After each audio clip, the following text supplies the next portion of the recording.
and welcome. My name is Andy Last from Pure Financial Advisors. Thank you all for joining us for this Medicare webinar with Danielle Roberts from Boomer Benefits. Hi there, and thank you so much for that lovely introduction. So I'm so happy to be with all of you today. I know how frustrating it is when you are turning 65 and you've got a stack of mail a foot high on your desk and kitchen table. You've got telemarketers calling you.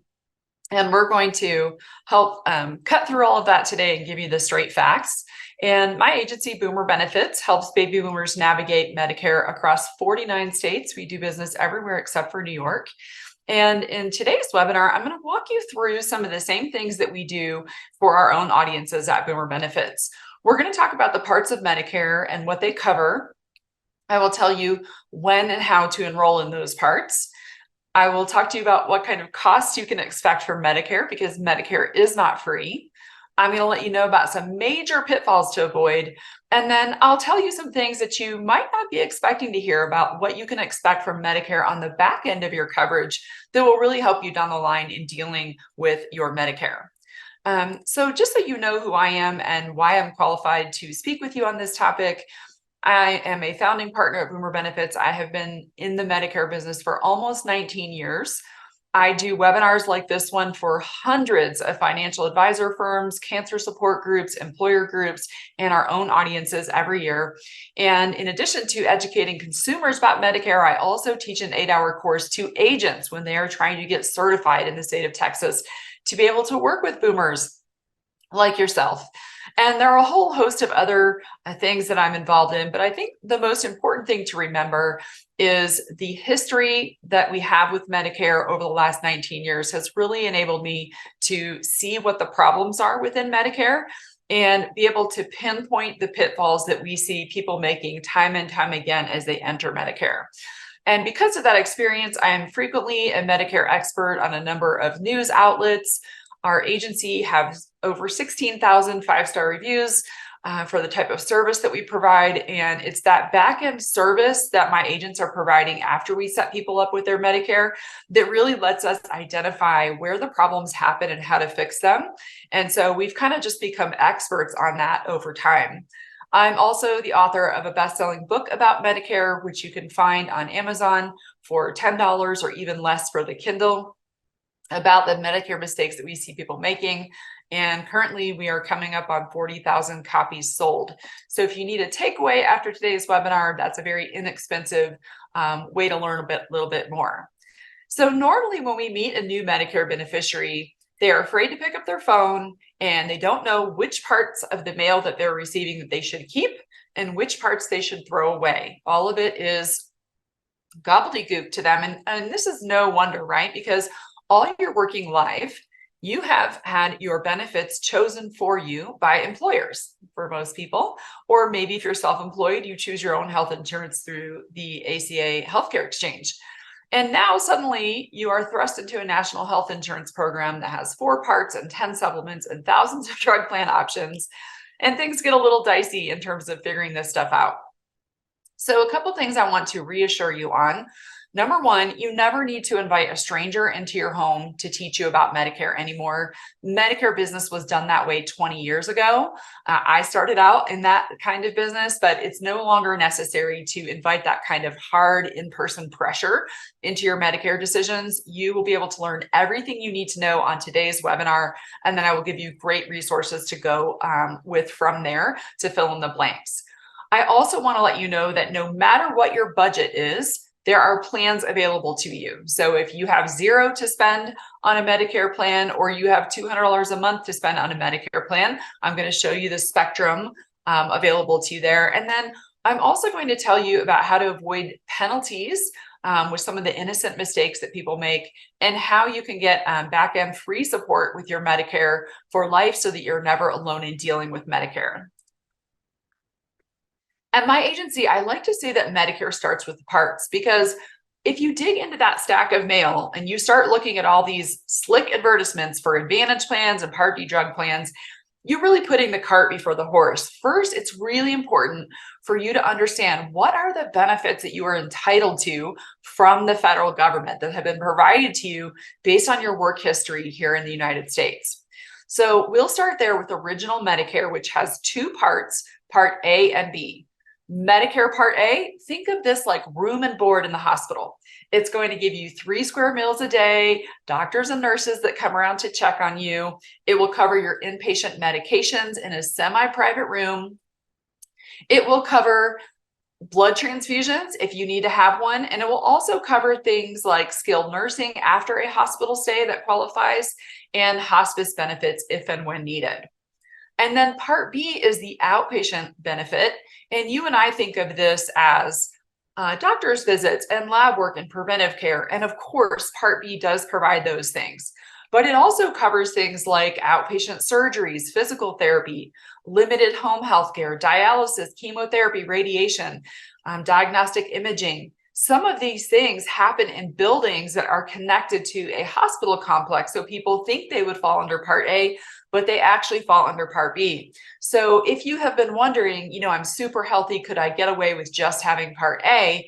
The answer is no. Part B is really necessary if Medicare is your primary insurance and you're no longer working, you don't have access to any large employer health insurance, and Medicare is primary. You really need both A and B.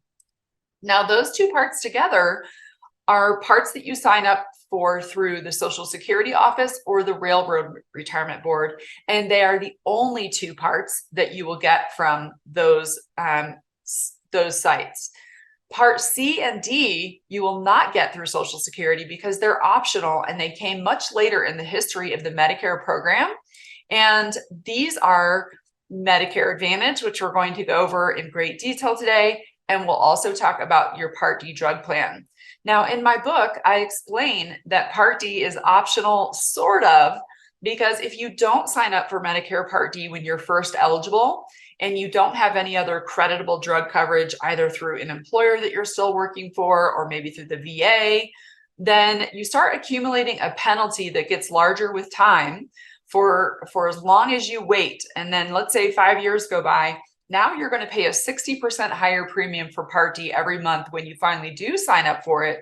And so although it's labeled voluntary, it is really important to enroll in it to prevent those penalties down the line.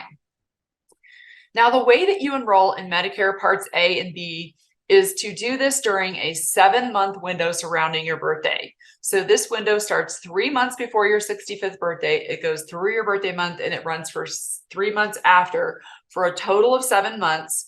And as long as you enroll in Medicare during that 7-month window, you're not going to have to worry about any late enrollment penalties. Now, some of you may still be working and you don't intend to leave your employer health insurance until, say, age 70 or 72 when you retire. And we'll talk more about that in a few minutes and how you can delay without a penalty when you have employer creditable coverage from a large employer. But if you don't have that and Medicare is going to be your primary insurance, this is your 7-month window during when you want to get signed up. And the easiest way to do that today is through the Social Security website, which is www.ssa.gov. And it's quick and easy. You don't need an agent to help you. You can log onto there and get signed up for Medicare within just a few minutes. And you can do the same thing at the Railroad Retirement Board if you retired from the railroad. Now, you can still go down in person to enroll in Medicare at the Social Security office, but I don't recommend it because they are so understaffed that we have seen that those applications take longer to get processed. So certainly online is the quickest. Now, I also want to mention that if you started your Social Security benefits already before you became eligible for Medicare at 65, maybe you started your Social Security at 62, you will be automatically enrolled in Medicare and your card will just show up in the mailbox 1 to 2 months before you turn 65. That's because if you're already taking Social Security benefits, they assume you're no longer working, you probably don't have health insurance, and so they auto-enroll you. Everyone else, including people who are waiting until their full retirement age to take Social Security, or people who delay till age 70 to get that largest benefit, you will enroll in that 7-month window, and it is your responsibility to do that during that window. So super important that we don't miss it if you need those 2 parts of Medicare. So now that we've talked about what the parts cover and how to enroll in them, now I want to cover with you what it costs, because this is always everyone's second biggest worry is, what is this stuff going to cost me? And people find it very confusing. I have an analogy that I've been using in our Boomer Benefits webinars for a number of years that will really help, I think, with how you understand the cost sharing. And that is this. If you think about your current health insurance that you have had now or recently through your employer, someone is paying in a monthly premium to that insurance company for your insurance. Usually your employer is paying that premium and they pay a portion and then they deduct your portion out of your paycheck.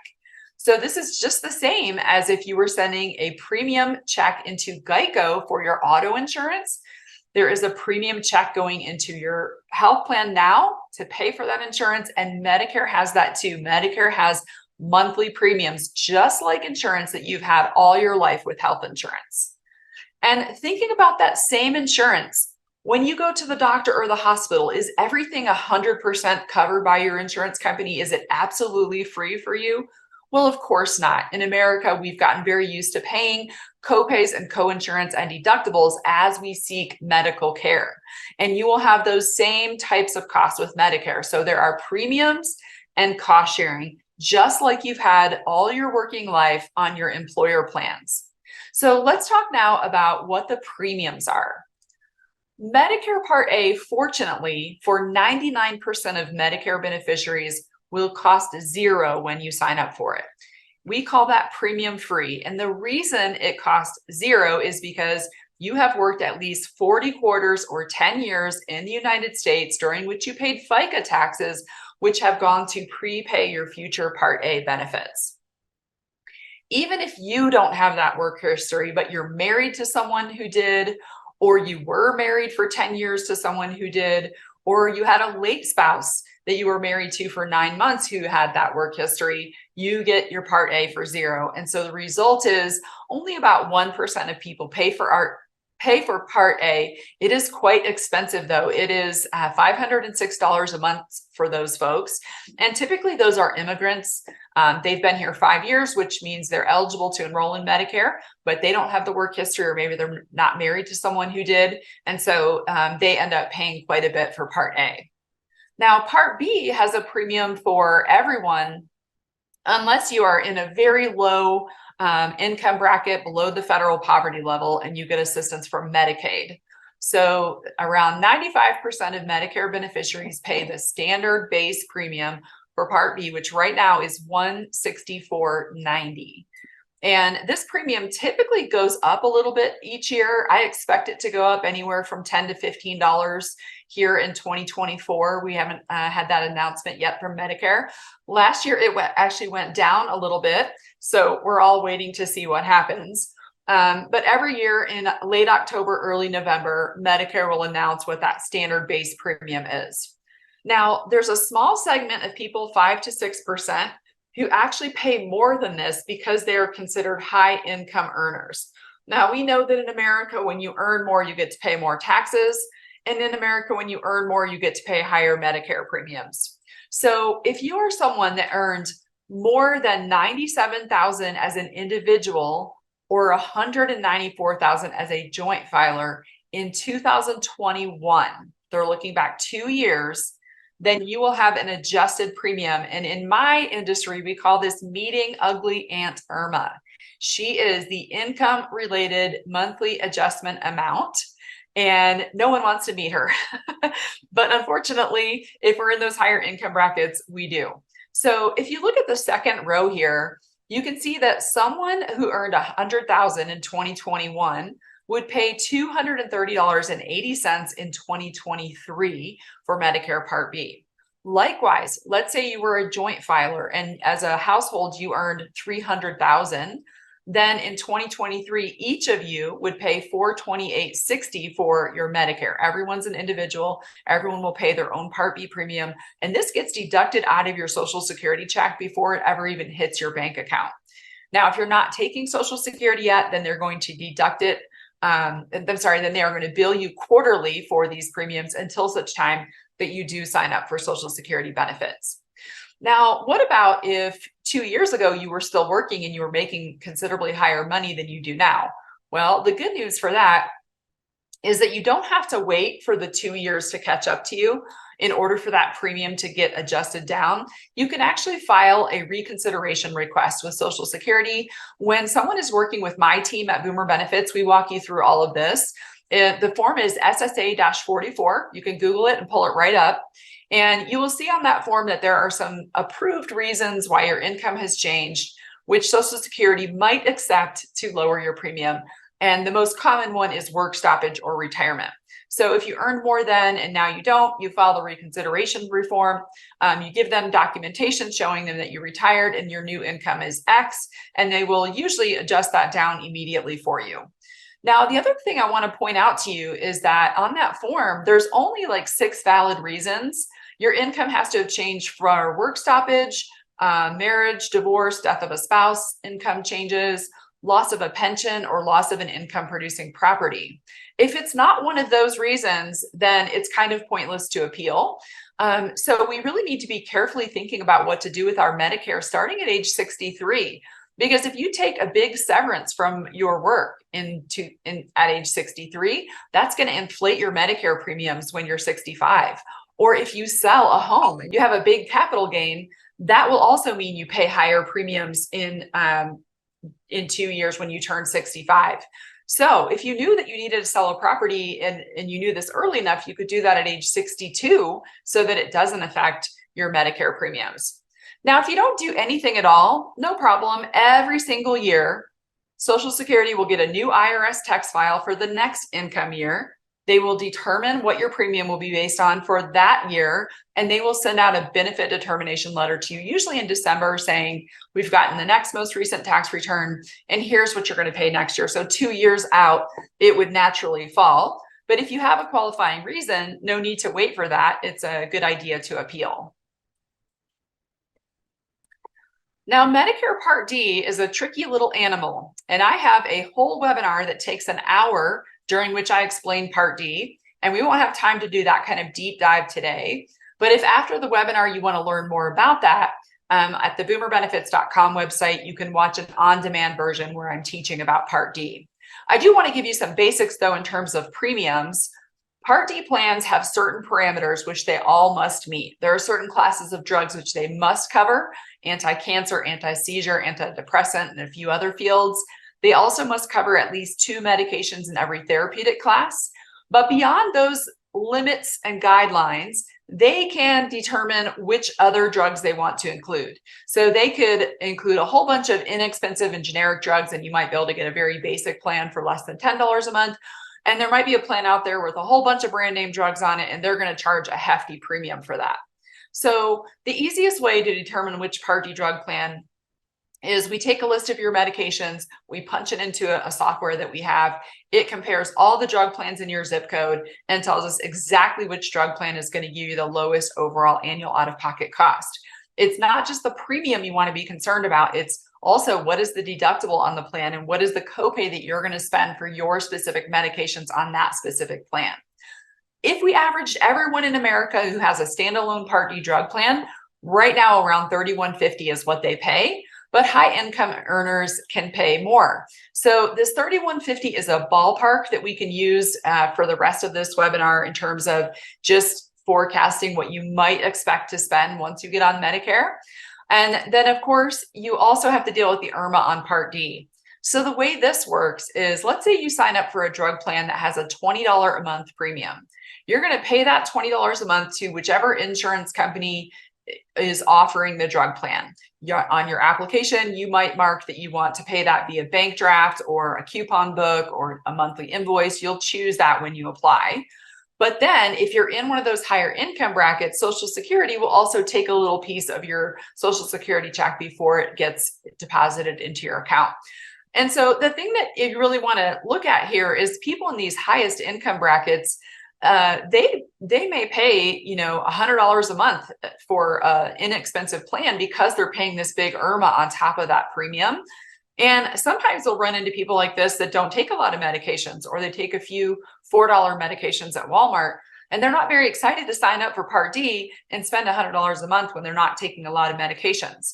But remember, if you don't sign up, then later on when you do, you have that penalty that's going to get added.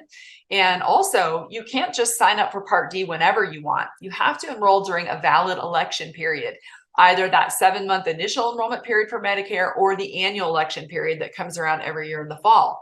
Well, let's say you don't sign up during your initial enrollment period, and now you need a medication starting in February. It's an oral chemo med and it's $8,000 a month.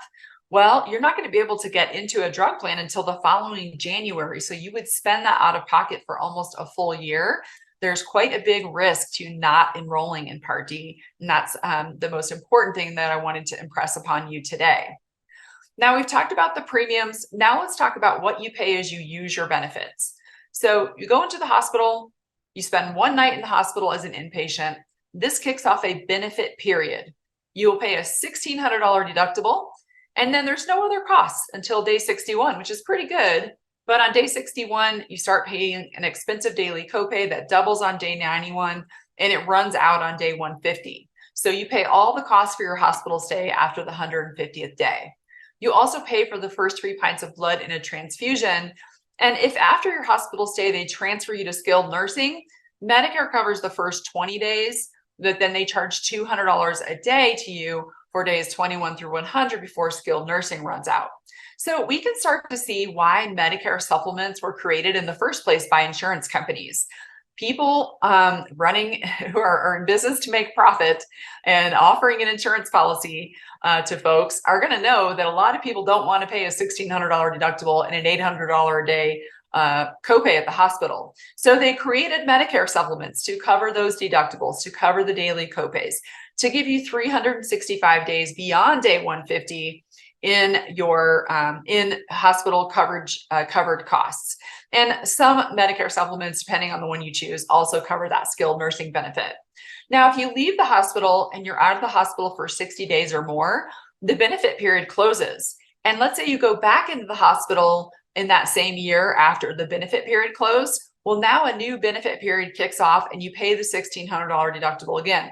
So an even more important reason that we want to have these things covered by some sort of supplemental coverage.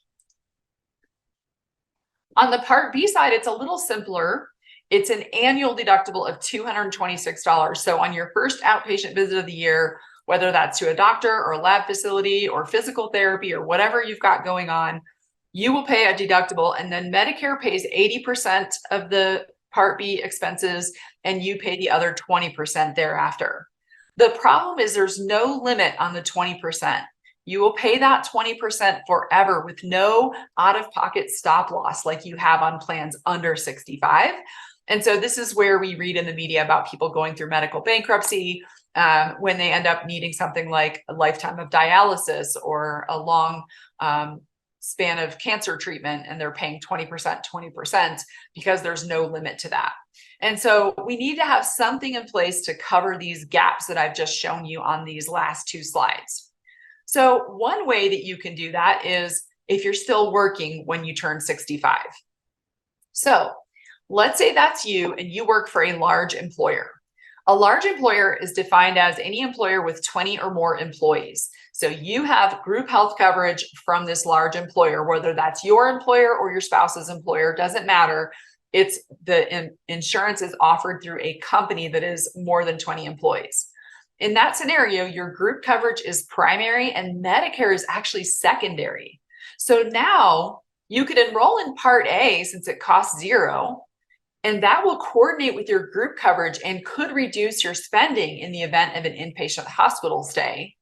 But you're probably going to want to delay enrollment into Parts B and D because those have premiums that you pay every month, and your group health coverage already has outpatient coverage and drug coverage. So you can delay those Parts B and D with no penalty, and then you would just give us a call 1 to 2 months before you retire, and we would walk you through the process on the back end for adding Part B and D when you're well past 65, which is a little bit of a different application process, but we handle that for you and get you all taken care of so there's no penalties. Now, there's one caveat here. If the employer coverage that you have is a high deductible health plan with an HSA and you are contributing into that health savings account, every month or your employer is contributing to that. The IRS says you cannot contribute to an HSA if you have any other form of insurance active besides the employer health plan, and Medicare is a form of insurance. So in that scenario, I would recommend that you delay parts A, B, and D. You're going to delay all the parts of Medicare until you get ready to retire. But if you have just a standard PPO, you're not contributing to an HSA, and it's a large employer plan, then you would delay the parts B and D to save those premiums. Now, with small employers, the coverage is opposite. If the company has less than 20 employees, Medicare is primary. So if Medicare is primary, you sure want to go ahead and sign up for both A and B right when you turn 65, because that group coverage that is secondary is only going to be paying the 20%. The Part B pays 80%. So let's say you don't sign up. Now you need an outpatient surgery. Guess who's going to pay the 80% because you failed to sign up for Part B to pay it for you? You are going to pay that. So it can result in these big gaps in coverage, lots of uncovered bills. So small employer, Medicare's primary, sign up for Part A and B when you turn 65. Likewise, COBRA is the same. COBRA is always secondary to Medicare. So if you are on COBRA, you want to enroll in Medicare Parts A and B to pay as primary. And so pitfall number one is people don't know this and they make mistakes. What we often see is someone works for a small employer, but they asked their friend for advice, and their friend who's already on Medicare worked for a large employer, and they say, oh yeah, you don't need to sign up for Medicare. My agent told me I didn't need to until I retire. Well, that was the case for them because they work for a large employer, but you don't. And now you take that friend's advice instead of consulting an agent who knows all the correct rules, and you end up in a situation where you don't have the coverage. And now the bigger, to add insult to injury, when you finally figure this out and you go to sign up for Part B, you're going to get hit with a late penalty of 10% per year for every year that you should have been enrolled in Part B and you weren't. And so we want to make sure you avoid this pitfall. And one last thing on that is if you have an ACA plan through the healthcare exchange, that is not creditable coverage for Medicare. So you need to leave it when you turn 65 and go on Medicare, even if Medicare is more expensive. Some people have very inexpensive ACA plans because they're getting a subsidy from the federal government to help them with that cost. But that subsidy expires when you turn 65. You're no longer eligible for that. And so if you keep taking it, they often don't catch up with it right away, but we see it a lot where a year or two later, they figure it out. And now you get this bill in the mail asking you to pay back all the months of the subsidy that you took because you didn't sign up for Medicare, and you have the Part B late penalty. So if you have an ACA plan, leave that and go on Medicare at 65. Now, there's one more thing I wanted to share with you about if you're coming off employer coverage. And this is an example of why you should never do Medicare alone, and you always want a very experienced Medicare agent to be helping you on the back end. This is an example of something that happens all the time, and when it does, people are completely befuddled about how to fix it. So you switched over from your large employer coverage to Medicare. You've got your Medicare supplement all set up and you're ready to go. You go to the doctor, you go to the lab, you have several tests done, and you get all the bills in the mail because Medicare denied all of those claims. Well, what happened? How do you find out? Do you call Medicare? Do you call your insurance company? Do you call your doctor? Maybe you call the lab facility. Who do you call? Well, you're not going to know because you signed up and you don't have anyone supporting you on the back end. But we know from having done this for 19 years exactly what happened. So we tell our clients, if you ever get a denied bill in the mail or any type of bill at all that you weren't expecting, call us first. Because in this situation, what happens is the employer never notifies Medicare that they are no longer primary. They're supposed to tell Medicare this, but we have at least a dozen of these every month where that doesn't get transmitted. So when Medicare gets the bills, it denies all of them because it sees that they are paying as secondary. They don't know that they're primary yet. So when this happens to one of our clients, they bring it to us. We call Medicare. We know exactly which department to conference in to fix that. And then we also reach out to all of your providers that send in bills that were denied, and we have them resubmit those bills so that Medicare has a second chance to pay as primary. And this usually ends up in our clients paying nothing. But this is an example of the kind of hiccups that happen with Medicare on the back end if you don't have someone, a reputable agent supporting you that you can call and fixing these things on the back end. All right. So now that we've talked about people who are still working, let's talk about what you do in the private market if Medicare is primary. How do you cover the gaps? Well, you're going to have two routes that you can go with Medicare. Number one, you can enroll in a Medicare supplement that goes alongside your Medicare. This is also sometimes called the Medigap plan. Same thing, just two different terms. These have higher premiums up front, but far less cost sharing, more predictable cost sharing on the back end. And then the other option is a Medicare Advantage plan, also called Part C of Medicare. These have lower premiums up front, but higher and less predictable cost sharing on the back end because you're going to pay copays, coinsurance, and deductibles as you go. So you'll spend a lot more in years where you have some health conditions and less in years that you don't. So let's start with talking about Medicare supplements. These are private insurance plans offered by carriers to help cover the costs that Medicare leaves behind, the ones that I showed you, the $1,600 deductible, the daily copays, the 20%. And in order to sign up for a Medicare supplement, you must first be enrolled in Medicare Parts A and B. So you have the $164.90 that you're paying, and then you're going to be adding on the supplement. Now, when people choose a Medicare supplement, almost always they choose a Medicare supplement for freedom of access. Because when you have a Medicare supplement, the only question that you need to ask your providers is, do you take Medicare? If the provider says yes, it doesn't matter which Medigap plan or which insurance company that you sign up with, they all pay exactly like they're supposed to. So this means with a Medigap plan from any insurance company, you can see over 1 million participating providers nationwide. You don't have to pick a primary care doctor. You don't have to get a referral to see a specialist. Medicare gets the bill, Medicare pays its share. Medicare then sends the remainder of the bill to the Medigap company instead of to you, and the Medigap company pays your share. And then you only get a bill if there's anything left over based on the Medigap plan that you chose. These are great if you travel or snowbird or live an RV lifestyle because you can see doctors anywhere across America. And there are 10 standardized plans to choose from, and a whole bunch of insurance companies offer these plans. We work with all of those major name brand carriers. So Aetna, Humana, Blue Cross, Anthem, United Healthcare, Cigna, Mutual of Omaha, Manhattan Life. I could quote 10 other carriers. Companies like us at Boomer Benefits, we can compare them all and help you find the one that is the most cost effective. Now, I'm going to give you a little pet peeve of mine about Medigap plans. I don't know what Uncle Sam was thinking when they decided to name the Medigap plans with letters A, B, C, D, F, G, K, L, M, N, when we already have Medicare parts labeled A, B, C, D. This is endlessly confusing to beneficiaries. Just know that as agents, we are aware of this. So if you called in and you said, I wanted to get a quote for a Part G, well, there's no such thing as a Part G. It's a Plan G, but we're going to know what you meant.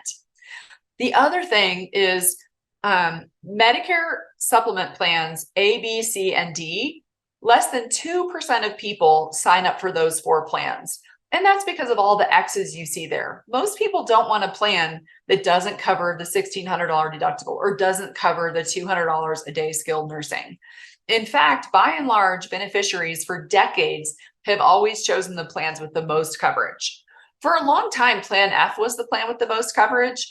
And people who were eligible for Medicare on or before January 1st of 2020, they can still enroll in Plan F. And you can see that it was popular because it covers 100% of everything. So go to the doctor, pay nothing, go to the hospital, pay nothing, chemotherapy, pay nothing. But there was some legislation passed in 2015 that changed that to where now, if you're new to Medicare on or after January 1st of 2020, the most comprehensive plan that you can buy is a Plan G. Now, Plan G, fortunately, is almost as good as Plan F. The only difference is that you will pay the first $226 out of pocket. That Part B deductible will be your responsibility. After that, Medicare gets a bill. Medicare pays 80%. Your Plan G pays the other 20%, and you pay nothing. So you essentially have a plan with a $226 deductible and 100% coinsurance after that. Plan N is also popular. A lot of times it will have slightly lower premiums because you agree to take on some expenses such as doctor copays, ER copays, and excess charges. So you will often have people calling in to Boomer Benefits and saying, I live in Illinois and I'd like to get quotes for Plan G and N in my area. And then our team is running those based on where you live. Now, where you live really affects your Medigap premiums. So Medigap insurance companies set their own rates. Agents like us, we can't change them. So whether you get your quote through us or the insurance company, that quote is going to be exactly the same dollar amount. The insurance company bases the rate on your age, zip code, gender, tobacco use, and eligibility for household discounts. So those things all will factor into what your Medigap plan premium will be. Where you live also matters. Here in Texas and in the Midwest, rates are awfully low and very inexpensive. But in other areas, they can be twice as much because those areas either have expanded open enrollment rules, which we'll discuss here shortly, or they may have just the cost of healthcare, such as in Florida, Connecticut, New York. The cost of healthcare is very expensive there. And so you might pay twice as much for a plan in that area. So if we put it all together, here's how it looks. Now, remember, we said Part A is a 0 premium. Part B is $164.90 for most new enrollees. Part D, we're using that ballpark average of $31.50. Let's say that you take a few prescriptions. So on your Part D plan, you're going to have maybe $50 out of pocket per month for drug copays. For some of you, it'll be less. For some of you, it'll be more. I'm just giving you a very generic example here. And then on your Medigap plan, if you were a female turning 65 here in the Dallas-Fort Worth area, we would be able to run in a quote engine for you. And we might see plans running from, say, $100 to $120 a month from different insurance companies. So if we add that all up, it's going to be around $350 for a Medigap plan G in this area. And if you lived in Florida, it might be closer to $500 because the plans are more expensive there. So this is just an example of how you put all the parts together with the premiums to get an idea of what you would spend. The other thing to know about Medigap plans is you have to qualify for them. And so in my book, Chapter 8 is called The Big Mistake. And the big mistake has to do with your one-time 6-month opportunity to get a Medigap plan with no health questions asked. When you first enroll in Medicare and you sign up for Part B, your Part B card comes in the mail and it has an effective date. You have 6 months from that effective date to sign up for any Medigap plan offered in your zip code, and they have to approve you. If you apply after that, now you're going to go through medical underwriting. You're going to answer a whole page of health questions. The underwriter is going to look at all of your health history. They're going to run your prescription history. They'll look at 2 to 5 years. They're going to look at your medical records to see if you have anything pending, any physical therapy, any doctor's appointments, any surgeries, and they can turn you down for any of those things for the risk that you bring. There's also something called guaranteed issue. And this is something really not that you would be concerned about, but that my agents would know. There's sometimes situations where someone enrolled in A and B a long time ago and their open enrollment window is gone, but they have had creditable coverage afterward. So that might either be secondary small employer coverage, or it could be something like Medicaid. Let's take the Medicaid example. The person has Medicare and Medicaid is paying as secondary, and they've been on Medicare for 5 years. So their Part B 6-month open enrollment window is long gone, but now they get married and their income changes and they lose Medicaid. Well, we're going to know that that loss of creditable coverage gives us 63 days to find them another Medigap plan with no health questions asked. Certain state rules apply and only certain plans are eligible for that. But the really important thing about what I'm explaining here is this. Everyone confuses the one-time 6-month Medigap open enrollment window with the fall annual election period. So the annual election period coming up from October 15th to December 7th, that has nothing to do with Medigap at all. So it is not a time where you get to just go sign up for a plan and magically get covered. That window of time is for changing Part D drug plans or Advantage plans only. So it has nothing to do with Medigap. And yet every year we have hundreds of people contact us trying to get into a Medigap plan during the annual election period, thinking they won't have to answer health questions. So the analogy here is that you can't go out and buy better homeowners insurance after the house is on fire. And the same applies to Medigap plans to keep them solvent so that they can pay the bills like they're supposed to. Now, there are some states where the enrollment rules are expanded. So for example, if you live in New York or Connecticut, you can apply for a Medigap plan and be rubber stamp approved all year long. So what happens there is adverse selection. Everyone waits to get the coverage until they get sick. And that means the underwriters, they can't underwrite out the sick people, so they have to raise the rates for everyone. So it might be great that you can get a plan after you get sick, but the plans are really, really expensive because of that. And there are a few other states where there are something like a birthday rule or an anniversary rule, where during a limited window of time each year, you can change from one Medigap plan to another of equal or lesser coverage without underwriting. So depending on where you live, we have a state page on our website for every state in the union. You can go to boomerbenefits.com and click on your state, and you'll be able to see if you are in a state that where that would apply. Lastly, there's a couple ways to apply for a Medigap plan and enroll in your coverage. You can call the insurance company and enroll in the plan directly. And let's say they quote you $100 for that plan. You're going to spend the $100 and that's your premium.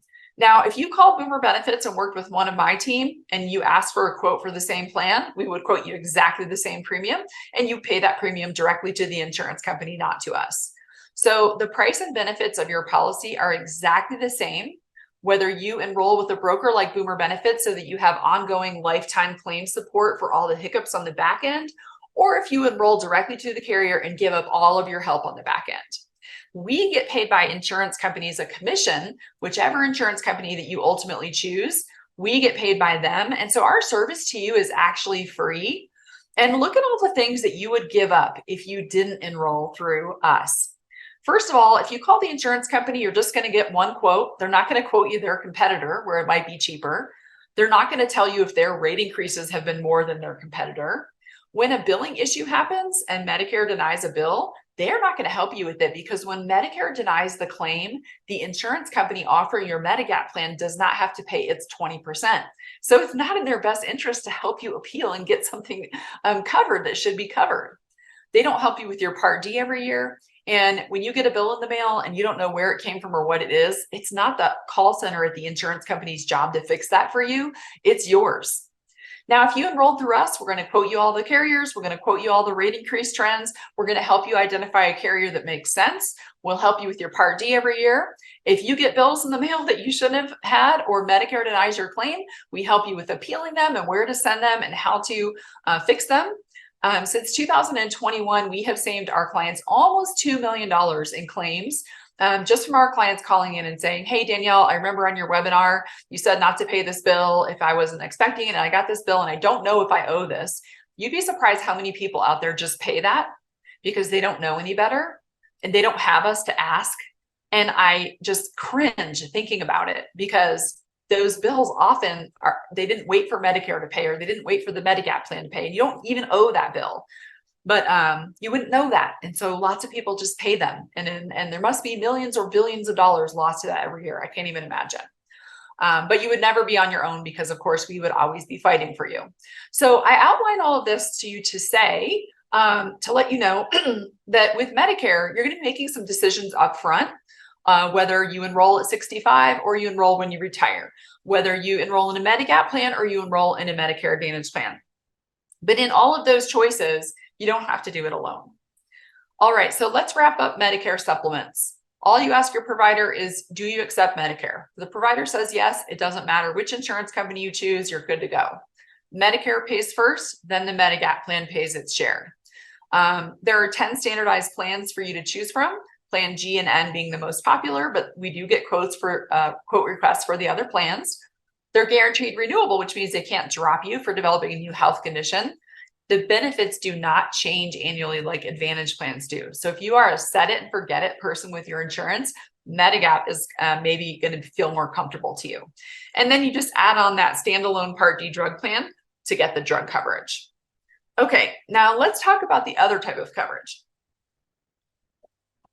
Medicare Advantage plans, also called Part C, are private insurance plans that deliver your A and B and often Part D benefits through a local, much smaller network of providers.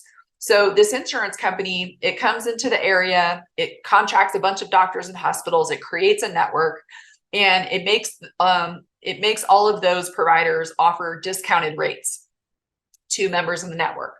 So when this happens, you might have a network of, say, 2,000 or 5,000 providers in the area where you live, as opposed to Medicare and Medigap, you have access to 1 million providers nationwide. But think about this, we usually do get our healthcare close to home. So for most people, this isn't a problem. A lot of people love that they don't have to pay a separate Part D premium. The Part D, 90% of Advantage plans have a built-in Part D drug plan. The only thing to watch out for there is we need to make sure when you choose a plan that your doctors and hospitals are in the network, and does the built-in Part D cover the medications that you take? Because you could pick a great inexpensive plan, but if it doesn't cover your $600 Lantus diabetes pen, that's not going to help you very much. Now with Advantage plans, many of them have what is called a zero premium. So there's actually no cost beyond what you're already paying for Part B, but you do still have to pay for Part B. You must be enrolled in A and B to enroll in a Medicare Advantage plan. Now, how could they offer a plan for a zero cost? Here's why. When you enroll in an Advantage plan, you are no longer Medicare's problem. Medicare shifts all of the risk to the Advantage company. So Medicare pays the Advantage company over $1,000 a month for them to take your risk off of Medicare's plate.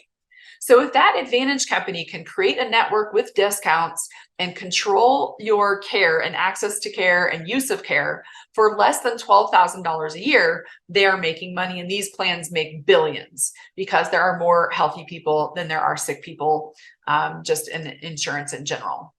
So Advantage plans often offer either an HMO or a PPO network.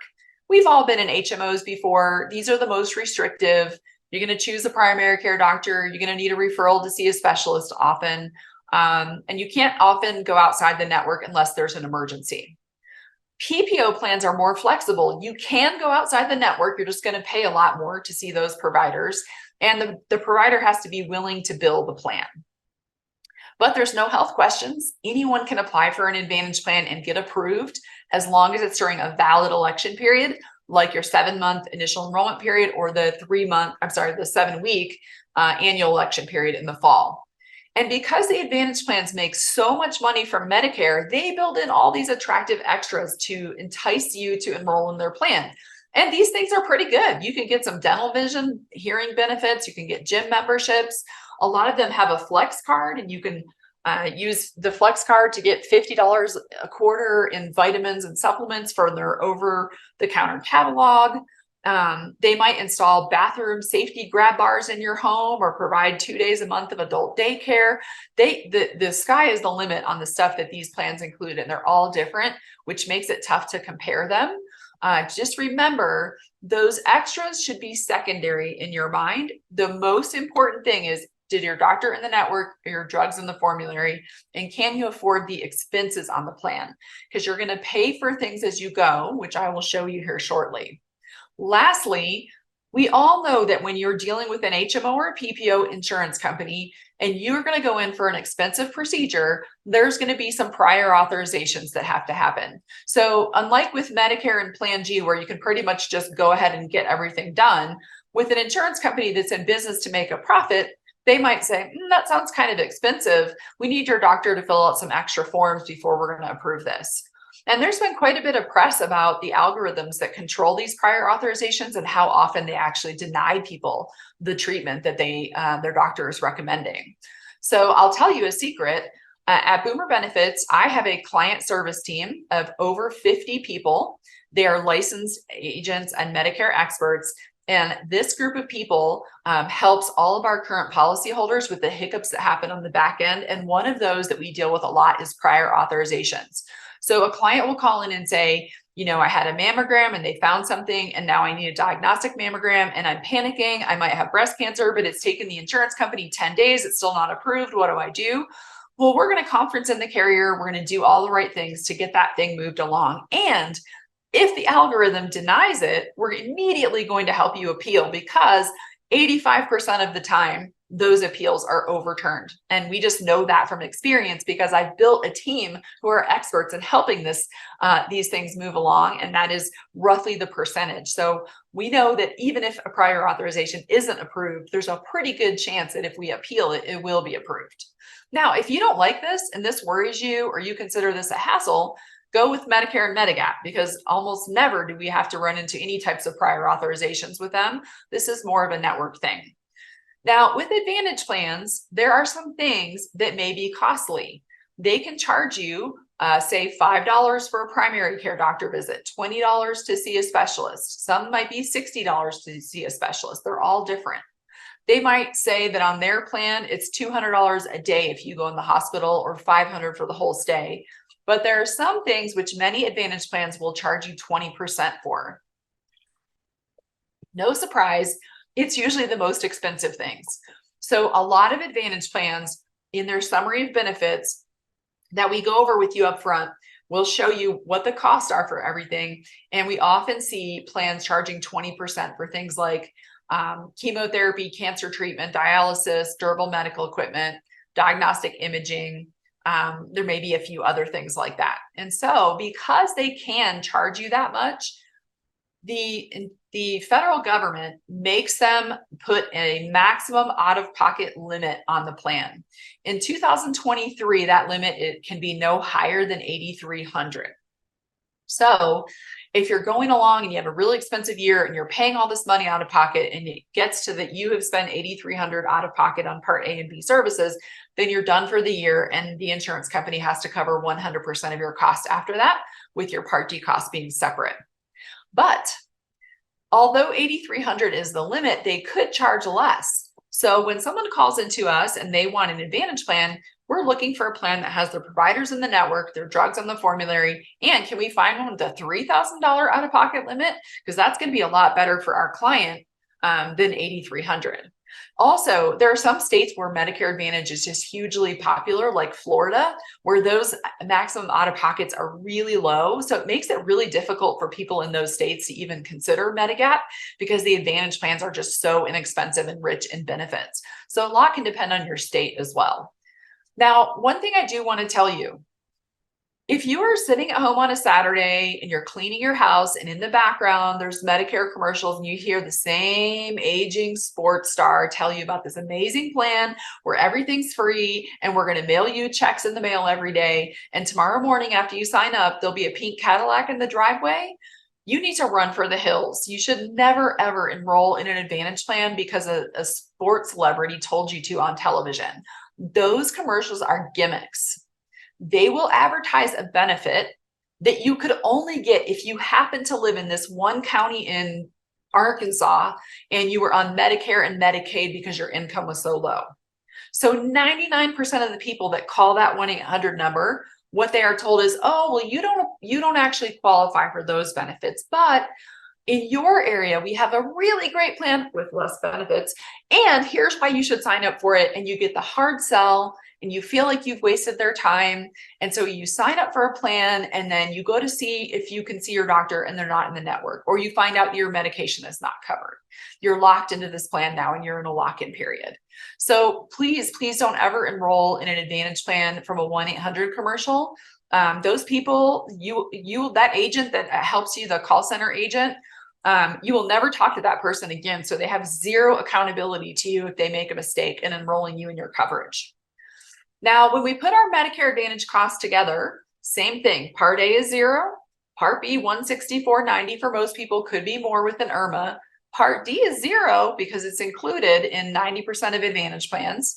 Let's say you had the same drug copays as if you had a Medigap plan. And now also you're going to be paying something that you wouldn't pay on a plan G. You would have doctor copays or lab copays. So let's say you had a couple of medical visits that month and you paid $50 out of pocket. So you can see here that you're spending less for the Advantage plan. You're probably getting a bunch of built-in benefits like dental, vision, hearing, and gym memberships, and you're not paying the separate amount for that Part D. However, remember the costs are on the back end, and in a year of really poor health, you could possibly spend more on the Advantage plan than you might have if you had had a Medigap plan. But how many months or years did you have the Advantage plan, which you were saving the Medigap premiums? And so you can see it really depends on you and what you're comfortable with. The choices are there for you to choose from, but there's no one or the other that is better. Around 50% of people choose Medicare Advantage plans, so it's a pretty even split in America between original Medicare and Medicare Advantage. So my tips, if you want an Advantage plan, just build a rainy day fund, put some money in an account that you never ever touch unless it's in a medical emergency. Now you have a year with some bad health and you have more spending on your Advantage plan, no problem, because you've got money set aside for that. We like to stick to large carriers that offer Advantage plans in every state, because some of them have what's called network reciprocity or a national network.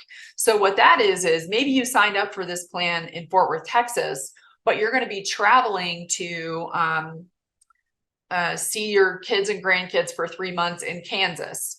But the carrier that you bought your Advantage plan from also offers an Advantage plan in Kansas. And so you can actually see doctors in that network at in-network prices instead of out-of-network prices, because it's a large carrier that offers this network reciprocity or national network. So that's why I like to really consider national plans instead of plans that are only offered in a few counties where you live. We always want to look for a plan with a low out-of-pocket maximum, and how and when you enroll matters. Please work with a Medicare expert, not with Joe Namath. It's not my best advice.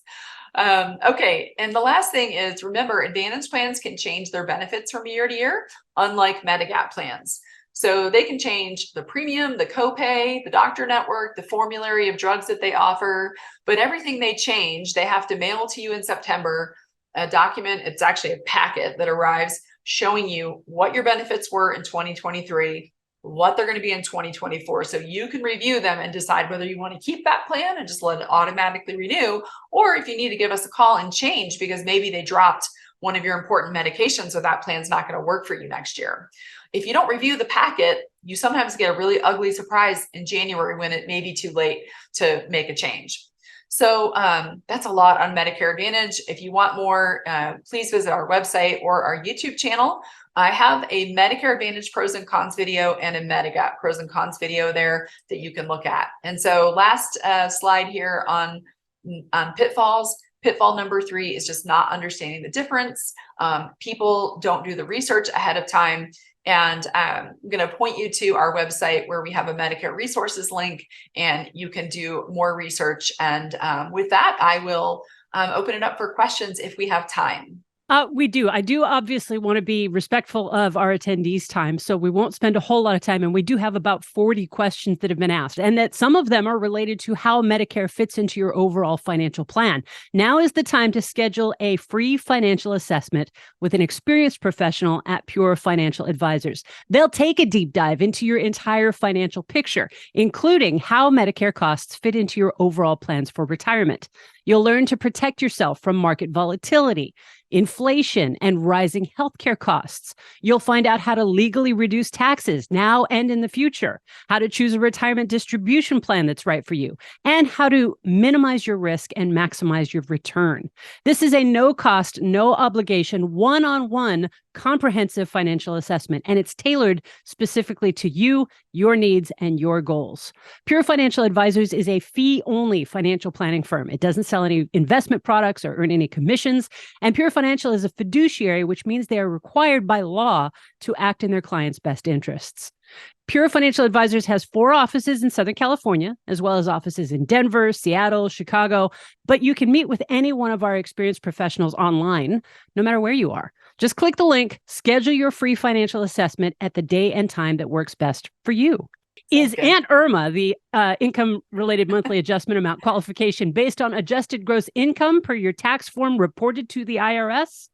Yeah, it's going to be your modified adjusted household gross income, which for most people is that very bottom line number. I think it's in line 11 of your tax return.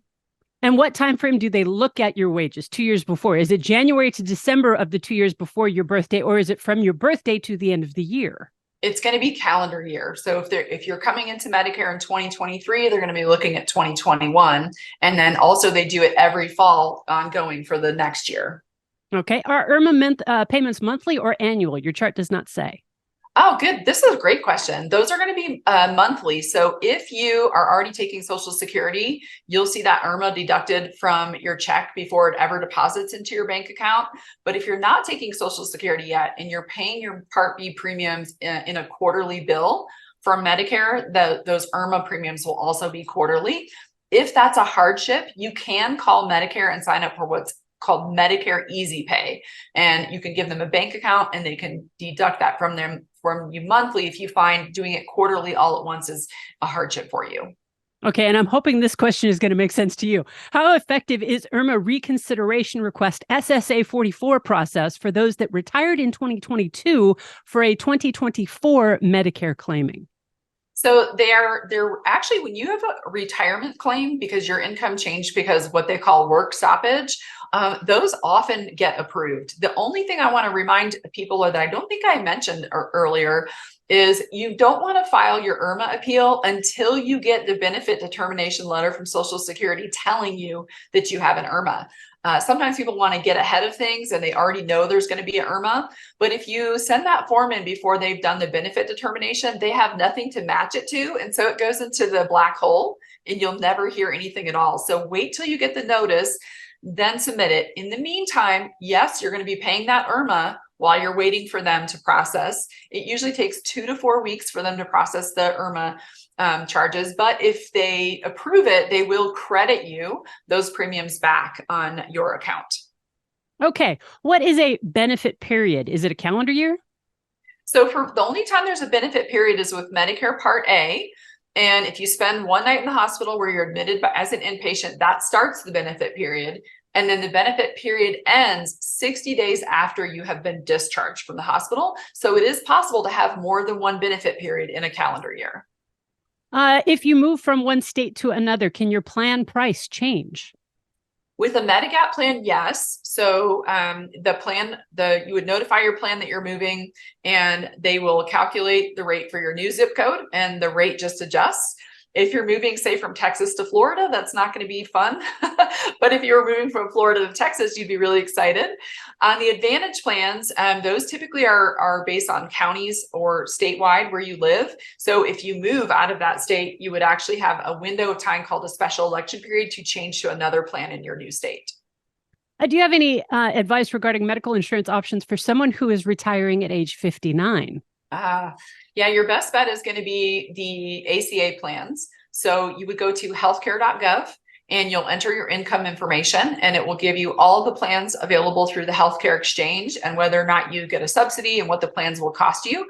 And that is going to be the best insurance that you would be able to purchase until such time that you turn 65. Is Boomer Benefits able to help a couple where one is eligible for Medicare and the other one needs to navigate the healthcare marketplace? Yeah, so we don't actually help with the ACA plans.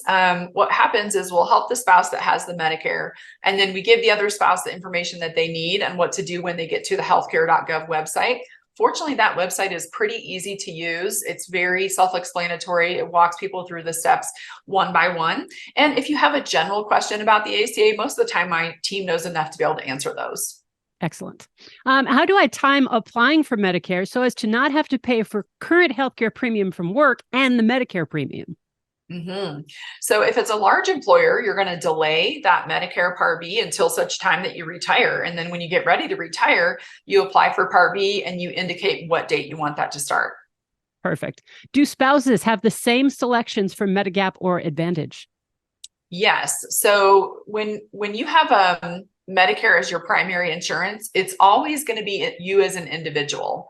So Medicare is your primary insurance, and you're going to have an option for you personally between Medigap and Medicare Advantage, and your spouse will have exactly the same options based on where you live.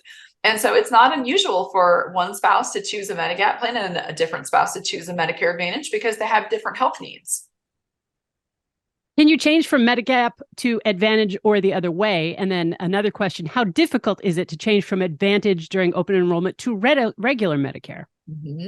So remember with the Medigap plans, there's a 6-month window and then it's gone. So it's very easy to start with Medigap and then later switch to an Advantage plan because Advantage plans don't have any underwriting for them. So you could just wait till an annual election period, drop your Medigap plan, enroll the Advantage plan, no health questions asked, very easy to do.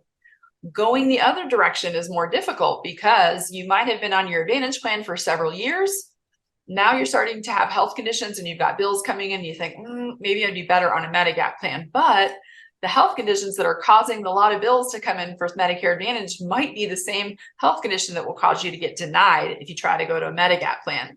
So when we do have someone that wants to switch from Advantage to Medigap, there's a very important order of events that we'll walk you through, which is apply for the Medigap plan first before we cancel the Advantage plan or enroll in Part D. Wait for the Medigap approval. Once we have the approval, then we can enroll you in the Advantage. Then we can disenroll you from Advantage and set up your Part D drug plan. Sometimes people do those out of order because they don't know any better, and then they find themselves with no coverage when the Medigap plan declines them. Okay, next question is, I am a 64-year-old widow and receive my Social Security now. Later, I will take my husband's. Am I automatically signed up for Medicare Part A and B? And can I see that on my Social Security online site? You probably can see it in the Social Security website, but you can also set up a mymedicare.gov account. A lot of people are not aware of this, but you, when you become eligible for Medicare, you can set up mymedicare.gov and it will show you inside that portal. And my understanding is that if you're taking Social Security in any means, then you will have an automatic enrollment into Medicare Parts A and B. Is there a Part D reconsideration request for those that retired in 2022? We already answered that, didn't we? Yeah, the IRMAA appeal for Part B will affect your Part D as well. Okay. What becomes of my wife's coverage through my company retirement plan when I'm forced to join Medicare? She's 16 months younger than I am. Yeah, so when you leave, she would most likely be offered COBRA from your current employer. So you would have one option there if she wanted to pay for a COBRA, but COBRA can be quite expensive. So you would want to compare that with the rates that she gets quoted on healthcare.gov for an individual plan and see which one is most cost effective. All right, I think let's just do one more question here. And then, like I said, if you have any further questions, if your question does not get answered today, visit Danielle's website at boomerbenefits.com. So how does Boomer Benefits qualify insurance providers for highest quality Plan G administration and accessibility to preferred physicians? So with Plan G, there's no such thing as preferred physicians because remember, original Medicare and Medigap, you have access to all of the providers that have access to Medicare. So any provider that accepts Medicare is going to be someone that you could see in your plan. You're only going to be dealing with a network on the Advantage plan. So we don't actually need to do any of that when you have original Medicare. And the carriers that we work with typically are going to be your big A-rated carriers. There's really no need for someone to get a plan from a C-rated carrier when we have very competitive, great pricing from A-rated carriers. And so we work with those and provide you the quotes and let you decide which plan you like best. And then remember, you don't have to worry about the customer service the insurance company provides you because we're going to be dealing with them, not you. You will get great service from my team and you won't have to deal with the insurance companies' call centers that sometimes may not be as friendly. That is Danielle Roberts from boomerbenefits.com. Thank you to everybody who has attended today. And Danielle, thank you so much for your time. We really appreciate it. Of course, Andy, thanks for having me.